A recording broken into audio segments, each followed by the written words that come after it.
आरोप तो आज ऐसे लगे हैं जंतर मंतर से और देश भर में कि जो जिस तरीके से सांसदों को निलंबित किया गया, जो राष्ट्रपति का अपमान कर रहे थे, जो उनकी हास्य बना रहे थे और राहुल गांधी वीडियो रिकॉर्ड कर रहे थे, रील बना रहे थे, बोल रहे कि जो तानाशाही है और जो हिटलरशाही है वो देश में तो अब हुआ है, अगर मोदी जी दोबारा जीत गए तो तानाशाही वापस आ जाएगी, जिस तरीके की सोनिया गांधी और उनके बेटे आज राहुल गांधी बोल रहे थे। एक बात बताइए, अगर अब तानाशाही आई तो संसद भवन के आगे से गोलियां चलवाकर सिर्फ साधुओं को भूना गया था, वो क्या था? वो कौन सी तानाशाही थी? देश में इमरजेंसी लगवा दिया गया, वो कौन सी तानाशाही थी? हर स्टेट से हिंदुओं का पलायन करवाया गया, वो कौन सी तानाशाही थी? हमारी सरकार, हमारी सांसद, हमारा सुप्रीम कोर्ट, हमारी व्यवस्था, हमारा देश आजाद, तब हम बार बार हमारा जिनोसाइड करवाया गया, वो कौन सी तानाशाही थी? मैं जानना चाहती हूँ सच में वो कौन सी तानाशाही थी? 80% रोज है बेरोजगार। एक बात मैं बताऊं, ठीक है, जातीय जनगणना नहीं मिलता है, वो हज पे जाते उनको 2 लाख रुपया दिया जाता है, शादी शगुन योजना के तहत उनकी बेटी शादी की जाए उनको पैसा मिलता है, नबी योजना के तहत उनको रोजगार मिलता है। अरे बताइए ना, योजनाओं के मैं झाड़ी लगा दूंगी, हिंदुओं के लिए कहाँ है? हमारी ST SC दलित बेटियों के लिए कौन सी योजनाएं चलाई गई? मोदी आप यहीं रुको। नीतीश कुमार ने सबसे बढ़िया पहल करी, इस देश की जनगणना होनी चाहिए, जातीय जनगणना। बिल्कुल, जिसकी जितनी हिस्सेदारी उसकी उतनी है बराबर की हिस्सेदारी। आज इस देश में 85% लोग जो हैं उनको रोजगार नहीं और 15% लोगों को रोजगार। ऐसा क्यों भाई? 80% लोग जो हैं बेरोजगार हैं देश के। बिल्कुल है, ये 80% रोज हैं बेरोजगार। एक बात मैं बताऊं, ठीक है, जातीय जनगणना पे तो सबसे ज्यादा तो देश में, अरे जातीय जनगणना पे आते हैं ना, सबसे ज्यादा देश में हिंदू हैं, हिंदुओं के साथ अत्याचार क्यों? ये बताइए ना क्वेश्चन। सबसे ज्यादा देश में सबसे ज्यादा हिंदू है, संसाधन पर हमारा अधिकार क्यों नहीं? सबसे ज्यादा हमारे साथ क्यों? एक बात बताइए, हम तीर्थ यात्रा के लिए जाते हैं, हमको कौन सा फंड मिलता है? आपकी मम्मी पापा को मिलता है? बताइए, आपको नहीं मिलता है। वो हज पे जाते हैं, उनको 2 लाख रुपया दिया जाता है, शादी शगुन योजना के तहत उनकी बेटी शादी की जाए उनको पैसा मिलता है, नबी योजना के तहत उनको रोजगार मिलता है। अरे बताइए ना, योजनाओं के मैं झाड़ी लगा दूंगी, हिंदुओं के लिए कहाँ है? हमारी ST SC दलित बेटियों के लिए कौन सी योजनाएं चलाई गई? बताइए ना। अरे जातीय जनगणना बताइए ना मुझे।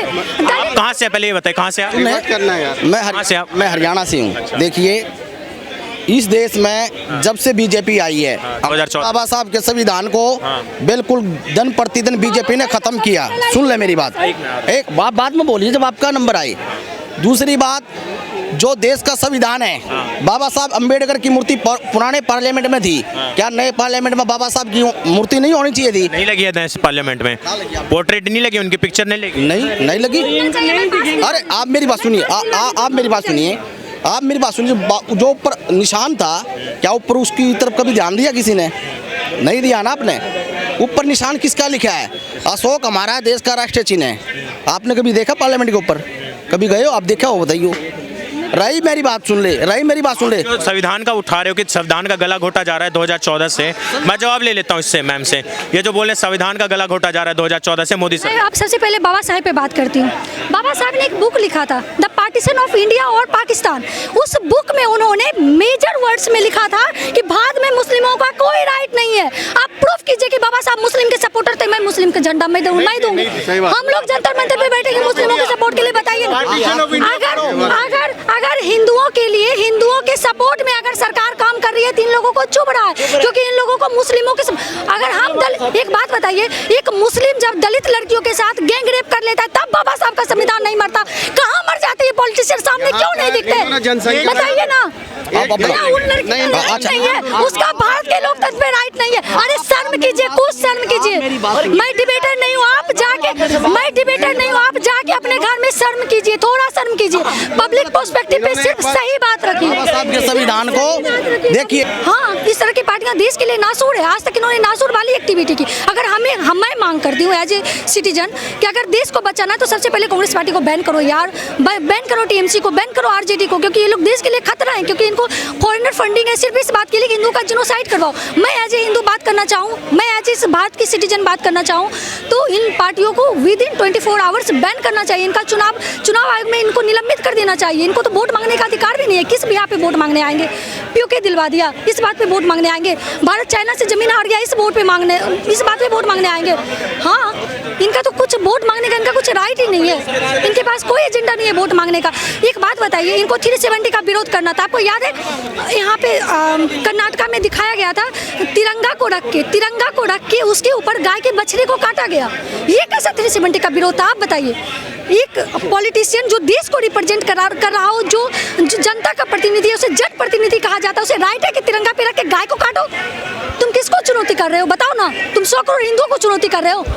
हमारा खाते हो तुम, हमारा ही बैंड बजाते हो। आपने इस बारे में बात करी है, जो आपने विषय उठाया, महागठबंधन की एक पार्टी है डीएमके, तमिलनाडु में उनकी सरकार है, एमसी स्टालिन जो मुख्यमंत्री है, उनके बेटे उदयनिधि स्टालिन जो बयान देते हैं कि Sanatan is malaria like malaria, dengue and HIV, और उसके बाद जो अभी एक उनके डीएमके जो सांसद संसद में खड़े होकर बोल रहे थे कि जो गौमूत्र स्टेट्स, नॉर्दर्न स्टेट्स जो हैं उत्तर भारत के, क्योंकि वो गौमूत्र पीते हैं और उनकी जो मानसिकता है वो थोड़े से मेंटली रिटार्डेड हैं, इसके कारण बीजेपी जीतती है। तो ये जो सनातन के ऊपर सवाल उठा देना, फिर नॉर्थ वाले के ऊपर सवाल उठा देना, ये महागठबंधन के पार्टियां, लग रहा है इस पॉलिटिक्स को थोड़ा सा 2024 में फायदा मिलेगा इस तरह। शुक्र कीजिए कि हिंदू जो है ना बहुत ज़्यादा ना सहिष्णु है, नहीं तो इनको पता चल जाता कि गौमूत्र पीने वाले का दिमाग कैसे ठनकता है। सीरियसली, ये इनकी अगर औकात है ना हलाला पे बोल के दिखाए, इनकी औकात है ना तो बोल के दिखाए, त्रिपुरा तलाक पे इनकी औकात है ना तो बोल के दिखाए, 370 के सपोर्ट में इनकी रियल में औकात है ना तो बोल के दिखाए पीओके के मुद्दे पर, क्योंकि इनको पता है कि अगर इस तरीके से मैं बोलूँगा ना तो मेरे जो बाप दादा हैं वो बुरा मान जाएंगे। सीरियसली।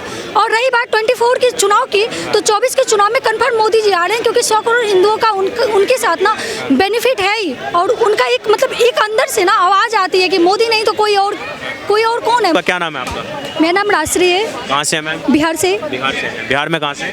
बिहार में बेगूसराय से। बेगूसराय से। क्या करती है मैम? मैं बेसिकली सोशल वर्कर हूँ। सोशल वर्कर हैं मैम, आप यंग हैं, वीमेन भी हैं। आज जिस तरीके का पूरे देश भर में विरोध प्रदर्शन हुआ है महागठबंधन और कांग्रेस की तरफ से, जंतर मंतर पे खुद राहुल गांधी जी और महागठबंधन का और नेता आपके मनोज झा जो आरजेडी के हैं वो भी बैठे हुए थे, जिस तरह की बात बोल रहे थे कि युवाओं का भविष्य बर्बाद कर दिया है 9 सालों में। और जो संसद में हमला हुआ था, आपने देखा होगा 4-5 युवा जो घुस गए थे संसद के अंदर, और जो उन्होंने किया, बोल रहे थे उन युवाओं ने इसलिए किया क्योंकि मोदी जी ने उनका भविष्य बर्बाद कर दिया है, बेरोजगार कर दिया है। क्या बोलेंगे इसको? अगर मोदी जी युवाओं का भविष्य बर्बाद कर दिए होते तो एटलीस्ट मैं आपके सामने खड़ी नहीं होती, पहली बात। दूसरी बात कि वो लोग जो संसद भवन में घुसे थे, बाकायदा उनको बरगला के घुसाया गया था, जिसके पीछे विपक्ष का एक बहुत बड़ा एजेंडा था कि देश में मोदी सरकार को फेल्योर दिखाना। अगर किसने बरगलाया होगा? तीसरे विपक्षों का हाथ रहा होगा, क्योंकि सांसद महिला जो थी उनका वो आया था वीडियो, वोट मांग रही थी कांग्रेस। सांसद भवन में किसी का जाना आम बात नहीं है। हम आप अगर जाते हैं तो बेसिकली हमें एक पास की जरूरत पड़ती है, इसके साथ एक स्ट्रॉन्ग मतलब रिप्रेजेंटेटिव की जरूरत पड़ती है, तभी हम सांसद भवन के अंदर जा सकते हैं। ऐसे में अगर वो जाता है और सांसद भवन के अंदर बमबाजी करता है तो आप खुद समझिए कि अपने आप में वो तो एक एटलीस्ट टेररिस्ट हुआ ना। खुद से अगर देखा जाए तो वो टेररिस्ट हुआ, और एक टेररिस्ट एक युवा की बात कैसे रख सकता है? युवा की बात रखने के लिए जंतर मंतर पड़े, युवा की बात रखने के लिए सिग्नेचर कैंपेनिंग चलाओ। 100 तरह का हमारे पास लोकतांत्रिक मुद्दा है जिसके थ्रू हम रख सकते हैं। और अगर मोदी जी युवाओं पर काम नहीं किए होते तो 370 हटने के बाद कश्मीर में रोजगार कहाँ से आया? राम मंदिर बनने के बाद, सिर्फ एक मंदिर की बात मैं करूँ तो राम मंदिर के अगर सर्किल में देखा जाए तो इंजीनियर्स ने काम किए, वहाँ पे काफ़ी सारे अभी इवन फूल बेचने तक वाले को एक रोजगार मिला। देश में हिंदू वर्ड बोलना ही अपने आप में गाली थी। आज की डेट में हम खुलेआम भारत माता की जय के नारे लगा रहे हैं। आज से पहले 2014 से पहले आपने नहीं सुना होगा ऐसे दिल्ली की सीपी की गलियों में तब भी मैं थी, ऐसा कोई नहीं इस तरीके से बोल पाता था, क्योंकि इस देश में तानाशाही वाला रोल था। आज ये लोग मोदी जी से तानाशाही का बात बोला, आरोप तो आज ऐसे लगे हैं जंतर मंतर से और देश भर में कि जो जिस तरीके से सांसदों को निलंबित किया गया, जो राष्ट्रपति का अपमान कर रहे थे, जो उनकी हास्य बना रहे थे और राहुल गांधी वीडियो रिकॉर्ड कर रहे थे, रील बना रहे थे, बोल रहे कि जो तानाशाही है और जो हिटलरशाही है वो देश में तो अब हुआ है, अगर मोदी जी दोबारा जीत गए तो तानाशाही वापस आ जाएगी, जिस तरीके की सोनिया गांधी और उनके बेटे आज राहुल गांधी बोल रहे थे। एक बात बताइए, अगर अब तानाशाही आई तो संसद भवन के आगे से जो गोलियां चलवाकर सिर्फ साधुओं को भूना गया था, वो क्या था? वो कौन सी तानाशाही थी? देश में इमरजेंसी लगवा दिया गया, वो कौन सी तानाशाही थी? हर स्टेट से हिंदुओं का पलायन करवाया गया, वो कौन सी तानाशाही थी? हमारी सरकार, हमारी सांसद, हमारा सुप्रीम कोर्ट, हमारी व्यवस्था, हमारा देश आज़ाद, तब हम बार बार हमारा जिनोसाइड करवाया गया, वो कौन सी तानाशाही थी? मैं जानना चाहती हूँ सच में वो कौन सी तानाशाही थी? अगर ये तानाशाही है तो दरअसल जिन सांसदों को निलंबित करवाया गया, आप फारूक अब्दुल्ला से क्या समझते हैं? अगर फारूक अब्दुल्ला को 370 हटने से पहले घर में नजरबंद करवा दिया गया, ये क्या लोकतंत्र की हत्या थी? नहीं, ये लोकतंत्र के लिए लिया गया सबसे अच्छा स्टेप था, जो आज से पहले की गवर्नमेंट को लेना चाहिए था। अगर देश में, हमारे देश में अगर देश विरोधी पॉलिटिशियन एक्टिव होंगे तो वर्तमान सत्ता का कर्तव्य है कि उसको सबसे ज़्यादा पहले काउंटर करे, क्योंकि देश के आंतरिक सुरक्षा का ये विषय है। अगर देश के आंतरिक सुरक्षा पर सरकार को काम करना है, 3 सांसदों को निलंबित करना ही होगा, क्योंकि देशवादी एजेंडे पे कभी नहीं आते। इनका एक अपना एजेंडा होता है, इनका एक वो, मतलब एक बात समझिए कि अगर इनको देशवादी एजेंडे पे आना होता तो ये आज तक ये 370 को लेकर पैरवी कर चुके होते, 370 हटने का विरोध नहीं करते।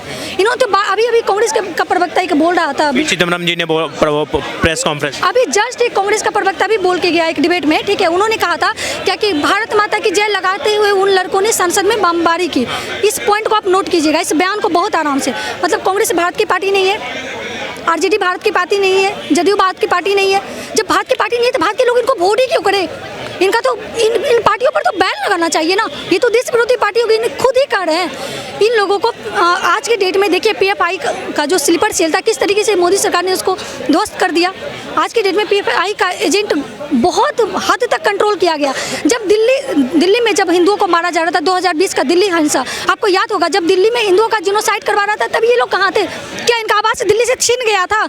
तब ये लोग बोलने क्यों नहीं आ रहे थे? आज खुलेआम केजरीवाल सरकार में जब हिंदू लड़कियों पर चाकू चलाया जाता है, मार दिया जाता है, तब इन लोगों का मेडल कहाँ चला जाता है? तब इन लोगों का अंदर का ह्यूमन एक्टिविटी क्यों नहीं जगता है? जब इनका खुद का प्रॉब्लम आता है ना, इनको खुद चाहिए, किसी को एमएलसी बनना है, किसी को कुछ बनना है, खुद इनको फंड चाहिए, खुद इनको चुनावी एजेंडे में बेनिफिट चाहिए, तब इनका बहुत अंदर का एक बहुत अच्छा ह्यूमन जो है ना जग उठता है और ये चले जाते। जो इनकी मुद्दा है ना, ये अपनी मुद्दा को, देश की मुद्दा जबरदस्ती स्थापित करने पर तुले हुए, जो इनका मुद्दा, देश का मुद्दा तो कभी था ही। लोकतंत्र के अस्तित्व पे खतरा है देश में। जिस तरीके की ये सरकार चला रहे हैं मोदी जी, अगर एक बार और जीत गए तो लोकतंत्र के अस्तित्व पे खतरा आ जाएगा। ऐसा तो मुझे भी लग रहा है, क्योंकि जब तक कांग्रेस पार्टी रहेगी तो लोकतंत्र के अस्तित्व पर खतरा रहेगा। सबसे पहले तो इसको बैन करना चाहिए। नाम तो आपके नीतीश कुमार जी आपके मुख्यमंत्री हैं, उनका भी आता है, लालू यादव है, उनका भी आता है। थोड़े से भी महागठबंधन के बैठक में नाराज हो गए थे। मैं एज ए बिहारी बात करूं, ठीक है, तो नीतीश जी को पुराने जो उनके कुकर्म में है ना, जो बार बार लालू यादव के साथ जाके अभी पिछले 2 साल में उन्होंने किया, इससे पहले भी उन्होंने 2017 में जिस तरीके से युवाओं का भविष्य खराब किया था, उनको रियल में ना भी जेल में रहना चाहिए। वो तो प्रधानमंत्री का ख्वाब ही बेकार है। नीतीश कुमार प्रधानमंत्री बनने के लिए क्या ख्वाब चाहिए? सबसे पहले तो राष्ट्र का नेतृत्व करना आना चाहिए। नीतीश जब बिहार का नेतृत्व नहीं कर पा रहे, नीतीश बिहार में फेल्योर हो गए, तो सेंट्रल लेवल पे वो क्या साबित करेंगे? क्या उस पर कोई एक्शन नहीं हुआ? कंजावला कांड हुआ, ये जो सवाल उठा है। देखो, ये गलत धारणा है कि मोदी हिंदुओं के लिए काम कर रहा है।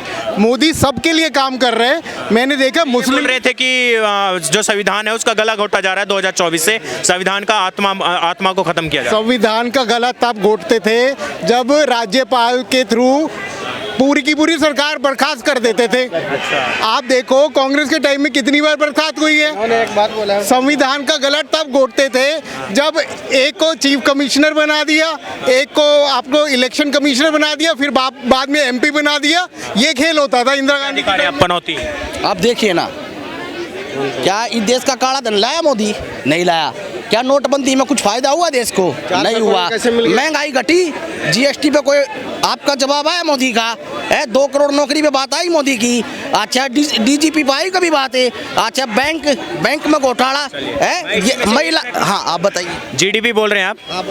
जो करंट तिमाही का जो ग्रोथ है भारत का, वो कितना है? इसका इंडियन जीडीपी का, जीडीपी के देख लीजिए ना कितना ग्रोथ जा रहा है, देखिए ना, जीडीपी नीचे जा रहा है। अरे 7.5% की ग्रोथ है, 7.5% की ग्रोथ है, जो कि पूरे वर्ल्ड में नंबर 1 है। चाइना की 5% है। एक पिछले फाइनेंशियल टर्म का जीडीपी ग्रोथ कितना रहा है इंडिया का, बताइए। 2014 से लेके 2014 में क्या था और आज 2024 आने वाला है। आप देख लीजिए, नेट पर सर्च कीजिए कितना और कितना नहीं है, आपके सामने पता लग जाएगा। मतलब जीडीपी अभी इंडिया के पीछे जा रही है, तब जा रही है। क्या बोलेंगे, जीडीपी खत्म हो रही है, अर्थव्यवस्था गर्त में जा रही है। कांग्रेस ने जब ज्वाइन किया था सत्ता, तो भारत की जीडीपी जो थी उससे और गिरावट हुई, 11 नंबर पे छोड़ के गया था और आज देश का इकोनॉमी 5वें नंबर पे आ गया। तो आप स्वयं निर्णय ले सकते हैं। 11वें नंबर पे छोड़ के गए थे 2014 में और आज 5वें नंबर पे अर्थव्यवस्था भाई साहब क्या बात से आ गया भाई